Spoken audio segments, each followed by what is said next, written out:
হুসনুল খাতিমা অর্থাৎ ভালো বিদায়। কোনো ব্যক্তি যখন আমাদের থেকে বিদায় নিল, মৃত্যুবরণ করলো, তখন আমরা কিভাবে বুঝবো যে বিদায়টা ভালো ছিল এবং এই লোকটা আশা করি যে জান্নাতি হবে? এটা আমরা কিভাবে বুঝবো?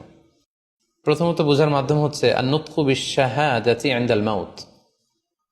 মৃত্যুর সময় যদি কেউ আল্লাহর জিকির করা অবস্থায়, আল্লাহকে স্মরণ করা অবস্থায় কিংবা শাহাদাত বাণী পাঠ করে যদি মৃত্যুবরণ করতে পারে, তাহলে আশা করা যায় যে এই মৃত্যুটা খুব ভালো মৃত্যু হয়েছে।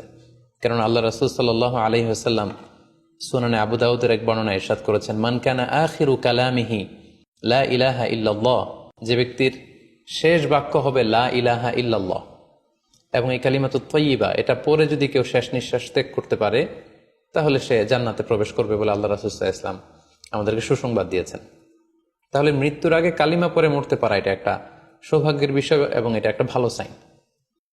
পাশাপাশি বিশ্বাসী ব্যক্তিরা, ইমানদাররা যখন মৃত্যুবরণ করে তখন তাদের কপাল ঘেমে যায়।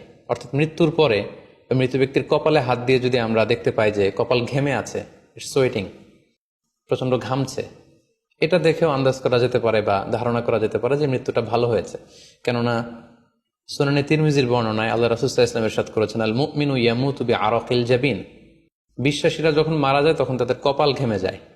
সো অনেক আল্লাহওয়ালা ভালো মানুষের মৃত্যুর পরে আমরা এটা দেখেছি বা শুনেছি যে ইন্তেকালের পরে তাদের কপাল ঘেমেছিল এবং সেটা দেখে কিন্তু বোঝা যাবে যে মৃত্যুটা ভালো ছিল।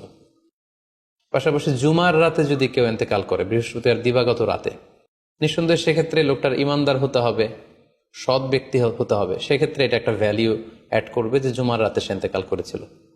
রমাদান মাসে যদি কেউ ইন্তেকাল করে, এটা একটা খুশনসিব তার জন্য। পাশাপাশি হজের সফরে যদি কেউ, হজের যে দীর্ঘ সফর, এই সফরে যদি কেউ ইন্তেকাল করে, এটা একটা ভালো মৃত্যু বলে ধর্তব্য হবে। পাশাপাশি কেউ যদি জিহাদের ময়দানে শহীদ হওয়ার সৌভাগ্য লাভ করে, নিঃসন্দেহে এটা সবচেয়ে শ্রেষ্ঠ মৃত্যু। আল্লাহ তাআলার কাছে সবচাইতে শ্রেষ্ঠ মৃত্যু হচ্ছে শাহাদাতের মৃত্যু, এবং শহীদের দেহ থেকে গড়ে গড়ে পড়া, মাটিতে পড়া যে রক্তের ফোঁটা, এই ফোঁটাটা আল্লাহ তাআলার কাছে খুব প্রিয়। সো নিঃসন্দেহে শাহাদাতের মৃত্যু এটা পৃথিবীর শ্রেষ্ঠতম মৃত্যু।